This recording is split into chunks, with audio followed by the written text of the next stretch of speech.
নমস্কার বন্ধুরা, আশা করছি তোমরা সকলেই খুব ভালো আছো। আমি তনুশ্রী আর তোমরা দেখছো তনুশ্রীস ওয়ার্ল্ড। তোমাদের সকলকেই অনেক অনেক ভালোবাসা আর স্বাগত জানিয়ে আজকের দিনটি শুরু করছি। আর আশা রাখছি আমার আজকের ব্লগটিও তোমাদের বরাবরের মতোই ভালো লাগবে। আজকে আবারও তোমাদের সঙ্গে আমার প্রতিদিনের সংসারের কিছু কাজ ভাগ করে নেব। আজকের ভিডিওতে আমি দেখাবো কিভাবে খুব বেশি সময় না নিয়ে মাত্র 1 ঘন্টার মধ্যে বেডরুমগুলো সুন্দর করে পরিষ্কার করে গুছিয়ে নিই। আসলে আমার মনে হয় সংসারের কাজ একদিনে অনেকটা করে ফেলার থেকে প্রতিদিন অল্প অল্প করে যদি কাজগুলো করা যায় তাহলে কাজের চাপটা অনেকটাই কমে যায় আর ঘরটাও সবসময় সুন্দর ও গোছানো থাকে। আমার নিজেরও চেষ্টা থাকে যে ঘর একেবারে এলোমেলো হয়ে যাওয়ার পর পরিষ্কার করার বদলে সময় করে একটু একটু করে গুছিয়ে রাখবো। এতে যেমন সময় বাঁচে তেমন নিজেরও খুব একটা ক্লান্ত লাগে না। সকালে ঘুম থেকে উঠে প্রথমেই আমি একটু ফ্রেশ হয়ে চুলটা ভালো করে আঁচড়ে নিচ্ছি। সারা রাত ঘুমানোর পর চুলটা একটু এলোমেলো হয়ে যায়, তাই দিনের শুরুতেই চুলটা ভালো করে আঁচড়ে নিলাম, কারণ তারপর আর দেখবে সেভাবে সময় পাওয়াই যায় না। আর চুলগুলো যদি এলোমেলো হয়ে থাকে, উস্কো খুস্কো হয়ে থাকে, তাহলে কাজেও না খুব বিরক্তি লাগে আর গরমটাও যেন বেশি লাগে। তারপর 1 গ্লাস গরম জল খেয়ে নিচ্ছি। সকালটা আমি একটু ধীরে সুস্থেই শুরু করতে পছন্দ করি। ঘুম থেকে উঠেই একসঙ্গে অনেক কাজ শুরু না করে নিজের জন্য এইটুকু সময় নিয়ে তারপর সংসারের কাজে হাত দিই। এরপর আমার আর একটা ছোট্ট একটা কাজ আছে, আমার পাখিদের খাবার দেওয়া। ওদেরও তো সকাল হয়েছে, তাই আগে ওদের খাবারটা দিয়ে দিই। ওরা যখন খাবার খেতে শুরু করে তখন দেখতেও বেশ ভালো লাগে। তো এই ছোট্ট ছোট্ট কাজগুলো করতে করতেই আমার সকালটা শুরু হয়ে যায়। নিজের একটু যত্ন নেওয়া, তারপর পাখিদের খাবার দেওয়া, জল দেওয়া, সব কিছু শেষ করে এবার আমি সংসারের কাজে হাত দেব। সকাল সকাল যদি একটু গুছিয়ে কাজ শুরু করা যায় তাহলে সারা দিনের কাজগুলোও অনেকটা সহজ মনে হয়। তাই চলো এবার তোমাদের সঙ্গে নিয়ে আজকের সংসারের কাজগুলো শুরু করি। সকালে ঘুম থেকে ওঠার পর প্রথমেই আমি বিছানাটা গুছিয়ে নেওয়ার চেষ্টা করি, কারণ আমার কাছে একটা ঘরের সবচেয়ে বড় পরিবর্তন আসে যখন বিছানাটা সুন্দর করে গুছিয়ে রাখা হয়। কালকে আমরা সবাই ওই যে রুমটা দেখছো, যেটা মেয়েদের রুম বলে বলে থাকি আর কি, তো সেই ঘরেই শুয়েছিলাম। আসলে কালকে ওই ঘরটাতে বেশ সুন্দর হাওয়া দিচ্ছিল। যেহেতু ওই ঘরের জানালাটা দক্ষিণ দিকে, তাই ওই ঘরে কিন্তু সত্যিই খুব আরাম হয়। আর এই ঘরটা হচ্ছে পূর্ব দিকে জানালা, তাই খুব বেশি হাওয়া চলাচল হয় না। আর জানালা খুলে খুব মশার উপদ্রব হয় জানো তো, ওই জন্য এসি চালাতেই হয়। তাই যেহেতু সুন্দর হাওয়া দিচ্ছিল, তাই এই ঘরে আমরা রাত্রে না শুয়ে ওই ঘরেই শুয়েছিলাম। তাতে হাওয়াটাও ভালো পাওয়া যায় আর ইলেকট্রিসিটিও একটু সেভ হয়। আমাদের অবশ্য এমন কোনো নির্দিষ্ট নিয়ম নেই যে প্রতিদিন এই ঘরেই শোবো বা ওই ঘরেই শোবো। যেদিন যে ঘরটা আরামদায়ক মনে হয় সেদিন সেই ঘরেই সবাই মিলেই শুয়ে পড়ি। তাই আমাদের কোনো ঠিক ঠিকানা নেই কোন দিন এই ঘর, কোন দিন আবার ওই ঘর। তা কালকে যেহেতু ওই ঘরেই শুয়েছিলাম, তাই ওই ঘরের বিছানাগুলো নিয়ে এসে আবার এই ঘরেই গুছিয়ে রাখছি। এক ঘর থেকে আর এক ঘরে জিনিসপত্র নিয়ে আসা, আবার সব কিছু গুছিয়ে রাখা, এগুলোও সংসারের ছোট ছোট কাজের মধ্যেই পড়ে।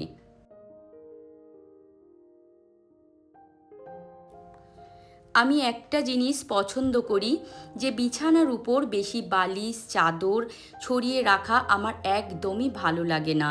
আমার মনে হয় বিছানাটা যতটা সম্ভব পরিষ্কার আর ফাঁকা থাকলে পুরো ঘরটাকেই অনেক বেশি সুন্দর আর গোছানো লাগে। তাই আমি সাধারণত বিছানার বালিশপত্রগুলো সব সময় বক্সের মধ্যেই গুছিয়ে রাখি। বিশেষ করে যখন বিছানায় কেউ শুয়ে নেই, তখন বালিশগুলো এদিক ওদিক পড়ে থাকলে আমার কাছে ঘরটা একটু অগোছালো মনে হয়। তাই কাজ হয়ে গেলেই, মানে ঠিক ঘুম হয়ে যাওয়ার পরেই আর কি, বালিশপত্রগুলো সুন্দর করে, চাদরটাও যেটা নিই ভাঁজ করে বক্সের মধ্যে রেখে দিই। এতে একটা সুবিধাও হয়, ঘরটা দেখতে যেমন পরিষ্কার লাগে তেমন বিছানাটাও খুব সুন্দর দেখায়। আসলে আমার কাছে ঘর গোছানোর ব্যাপারটা এমনই, খুব বেশি কিছু করার দরকার নেই, শুধু ছোট ছোট কয়েকটা জিনিস ঠিক জায়গায় রাখলেই পুরো ঘরের চেহারাটাই বদলে যায়। আমি চেষ্টা করি ঘরটাকে এমনভাবে গুছিয়ে রাখতে যাতে যখনই ঘরের দিকে তাকাই একটা পরিষ্কার পরিচ্ছন্ন আর শান্তির অনুভূতি আসে।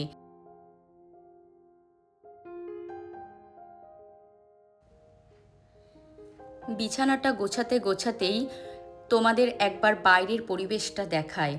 দেখো, বর্ষাকাল হলেও আজকে আকাশটা যেন একেবারে শরতের আকাশের মতো লাগছে। চারিদিকে এত সুন্দর সাদা সাদা মেঘ জমেছে, দেখে মনে হচ্ছে বর্ষার মধ্যে হঠাৎ যেন শরৎ এসে হাজির হয়েছে। বর্ষাকালের আকাশের আবার একটা আলাদা সৌন্দর্যও আছে। কখন যে মেঘে পুরো আকাশটা ঢেকে যাবে, আবার কখন যে মেঘের ফাঁক দিয়ে একটু রোদ উঁকি দেবে, তার কোনো ঠিক নেই। আর ঘরের কাজ করতে করতে হঠাৎ জানালার বাইরে এই সুন্দর আকাশটা চোখে পড়লে কাজের মাঝেও একটু থেমে যেতে ইচ্ছে করে। মনে হয় এত সুন্দর প্রকৃতিটাকে একটু না দেখলে যেন দিনটাই অসম্পূর্ণ থেকে যাবে। সত্যি বলতে কি, প্রকৃতির এই ছোট ছোট পরিবর্তনগুলো আমার খুব ভালো লাগে। কখনো বৃষ্টি, কখনো মেঘলা আকাশ, আবার কখনো রোদ। প্রতিটা ঋতুর, প্রতিটা দিনেরই যেন নিজের একটা আলাদা সৌন্দর্য আছে। তো দেখো, সকালবেলা কিন্তু বেশ কিছু জামা কাপড় আমি আগে মেলে দিয়েছিলাম, কারণ মেশিনের কাঁচা জামা কাপড়গুলো একসাথে এই ব্যালকনির মধ্যে ধরে না, জানো তো। তাই এক পার্ট আর কি শোকানো হয়ে গেছে, আর যে বাকি কিছুগুলো ছিল সেগুলো এখন মেলে নিচ্ছি। আর আজকে রোদটাও সুন্দর উঠেছে, তবে একটুখানি আগেই যে তোমাদের মেঘটা দেখালাম, সত্যিই যেন মনে হচ্ছে শরতের আভা চলে এসেছে।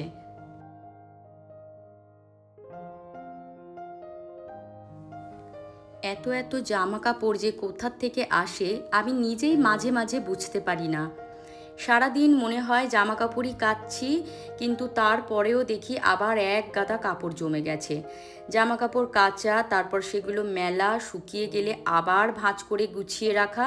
আমার কাছে সংসারের কাজের মধ্যে এই কাজটাই বোধহয় সব থেকে বোরিং লাগে।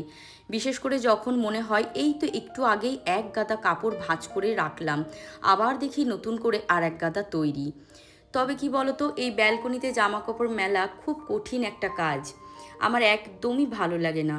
বেশ খোলা ছাদে হয়, একদম পরপর জামা কাপড় মেলতেও বেশ সুবিধা হয়। যেহেতু স্পেস বেশি থাকে, তাই সেখানে জামা কাপড় মেলেও যেন শান্তি। আর এখানে কি বলতো, ওই একটা একটা করে মেলো, আবার সব সেই মতো ক্লিপ দাও, এদিকে মেলতে গেলে হাতে ওদিকে ঠেকা লাগে, ওদিকে মেলতে গেলে এদিকে লাগে, যেন এক মহা অসুবিধা। কিন্তু কি বলতো, ছাদে যে যাব, তাহলে তখন কি হয়, একটুখানি বর্ষায় যদি দুড়মড়িয়ে বৃষ্টি নেমে আসে, তখন দৌড়ে গিয়ে তুলতে তুলতেই সব ভিজে যাবে। তাই আমাদের এই ফ্ল্যাটবাসীদের ব্যালকনিটুকুই ভরসা। তবে কি বলতো, আমার ব্যালকনিটা দক্ষিণ পূর্ব দিক, তাই খুব সুন্দর হাওয়া চলাচলও যেমন করে, তেমনি খুব ভালো রোদ্দুরও আসে। তাই খুব একটা অসুবিধা হয় না, কিন্তু যেহেতু ছোট জায়গা তো, তাই মেলতে একটু যেন সমস্যা মনে হয় আমার কাছে। সংসারের কাজের মধ্যে কিছু কাজ থাকে যেগুলো করতে খুব একটা ভালো না লাগলেও করে ফেললে আবার নিজের কাছেই একটা শান্তি লাগে। জামা কাপড়ের কাজটাও ঠিক তেমনই। যতক্ষণ না এগুলোকে আমি ভাঁজ করে পরিপাটি করে জায়গা মতো গুছিয়ে রাখবো, ততক্ষণ আমার শান্তি নেই। এই জামা কাপড় যদি বিছানার মধ্যে এভাবে ফেলে রাখি, তাহলে ঘরটাও যেন মনে হবে লন্ড্রিখানা। তাই সবসময় আমি চেষ্টা করি যে জামা কাপড় শুকিয়ে গেলেই ভাঁজ করে একদম জায়গা মতো চোখের সামনে থেকে সরিয়ে দিতে। তাহলেও কিন্তু ঘরদোর অনেক বেশি পরিষ্কার পরিচ্ছন্ন লাগে আর গোছানো লাগে।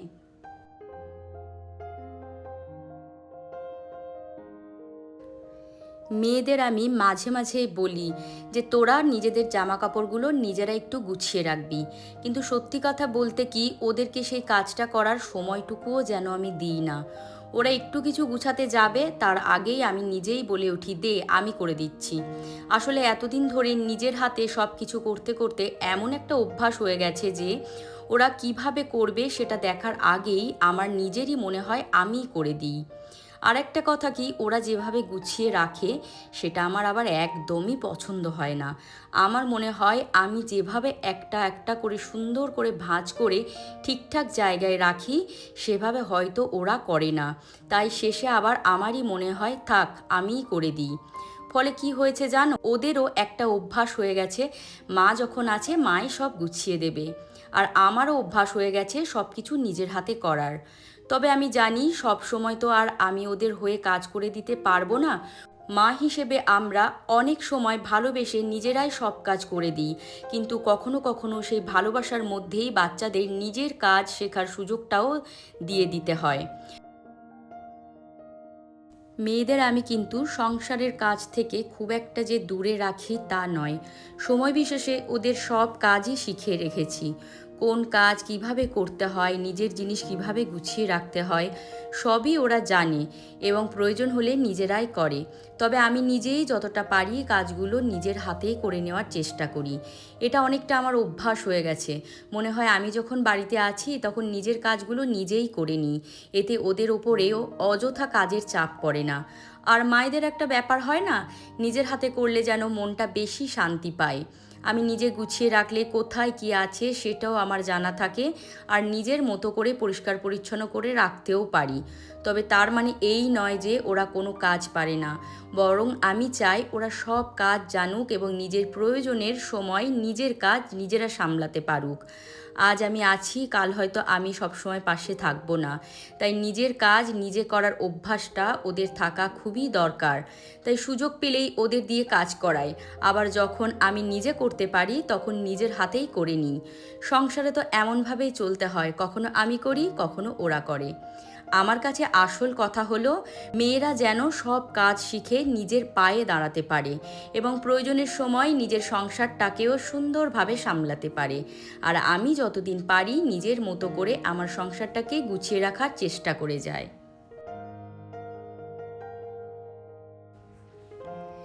এই রুমের বেডটাকেও সুন্দর করে গুছিয়ে নিলাম। এখন এইবার মেয়েদের বইপত্রগুলো সুন্দর করে গুছিয়ে রাখছি। বই খাতা একটু এদিক ওদিক হয়ে গেছিলো, তাই ভাবলাম এগুলো একটু সুন্দর করে গুছিয়ে রাখি।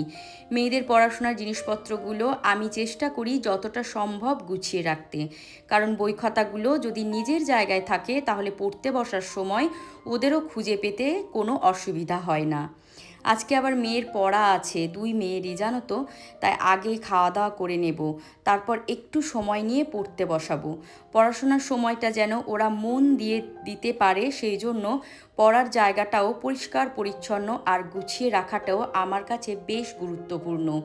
আর আমি বই খাতাগুলো কী করি বলো তো, যেটার যেমন সাইজ সেই অনুপাতে রাখি। কারণ ধরো বড় খাতা থাকে সেটা তলায়, ছোটোটা হলে তার উপরে, তো এইভাবে পার্ট পার্ট করে গোছাই যেন কোনোটাও এদিক ওদিক বেরিয়ে না থাকে। একদম পরিপাটি কাজ ছাড়া আমার একদমই পছন্দ হয় না। তো এই যে ড্রেসিং টেবিলটাও ভীষণভাবে ধুলো পড়ে জানো, কারণ এই ঘরে জানলাটা দিয়ে সুন্দর হাওয়া আসে। তো যখনই হাওয়া থাকে, এটা যেহেতু দক্ষিণ দিক সবসময় হাওয়া চলাচল করে ঘরে, তাই এই ঘরে ধুলোর পরিমাণটাও একটু হলেও যেন বেশি হয়। তো যাই হোক, ড্রেসিং টেবিলটা ভালো করে মুছে পরিষ্কার করে নিয়েছি। তো রীতিমতো আমার এখন 3টে বেডরুমই সুন্দর করে গোছানো কমপ্লিট হয়ে গেছে। এবারে যাব রান্নার দিকে। কদিন ধরেই ভাবছি ফ্রিজটাকে একবার ভালো করে ডিপ ক্লিনিং করব, কিন্তু সেই যে ভাবছি ভাবাই হচ্ছে, কাজটা আর করে ওঠা হচ্ছে না। আসলে সংসারের কাজ করতে করতে এই যে বাড়তি কাজগুলো, সেটা সময় বের করা খুব কঠিন হয়ে পড়ে।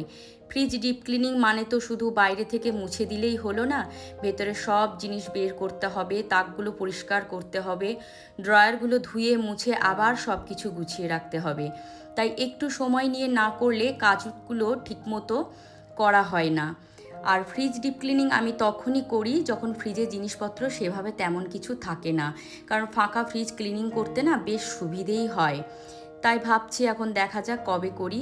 তবে এই যে বাড়তি কাজগুলো সেগুলো কিন্তু আমি সন্ধ্যের দিকে করার চেষ্টা করি, তাতে সময়টাও বাঁচে আর কাজটাও হয়ে যায়। যেহেতু মেয়ের পড়া ছিল তাই ওকে আগেই খেতে দিয়ে দিয়েছিলাম। ওর কি স্বভাব বলো তো, খেয়ে খেয়ে ওর না পড়তে যেতে পারে না, খেয়ে একটু রেস্ট করবে তারপর পড়তে যাবে। যেহেতু মেয়ে খাওয়া দাওয়া করে বেরিয়ে গেল, তাই আমারও কাজের স্পিড একটু হলেও কমে গেল, কারণ একটা দায়িত্ব শেষ হলো আর কি। আমারই এক বন্ধু মানে ইউটিউব বন্ধু আর কি, ফারহানা খাতুন, তুমি জিজ্ঞেস করেছো যে আমার 2 মেয়ের নাম কি। তো আমার বড় মেয়ের নাম হচ্ছে শ্রীতমা আর ছোট মেয়ের নাম হচ্ছে স্মৃতিকা। কিন্তু বাড়িতে বড় মেয়েকে আমরা সোনাই বলে ডাকি আর ছোট মেয়েকে ছুটকি নাম, কিন্তু ওই ছুটু ছুটকু যখন যা খুশি হয় সেটা বলেই ডাকি। তো বড় মেয়ে বেরিয়ে গেল দেখতেই পেলে। তো এখন এই যে জলের বোতলগুলো একটুখানি খালি হয়েছিল সেই জলের বোতলগুলোতে জল ভরে নিচ্ছি। ইতিমধ্যে আমার কিন্তু রান্নাঘরের বাসনপত্রগুলো সব মাজা কমপ্লিট হয়ে গেছে, গ্যাস ওভেনও মুছে পরিষ্কার করে নিয়েছি। এবার আমি ঘরটা ভালো করে ঝাড় দিয়ে মুছে নিয়েই যাব স্নানে। তো চলো ভিডিওটা আজকের মতো এখানেই শেষ করছি। তোমরা সকলেই খুব ভালো থেকো, সুস্থ থেকো আর অনেক অনেক আনন্দে থেকো। দেখা হবে আবার পরের ভিডিওতে, ততক্ষণের জন্য টাটা।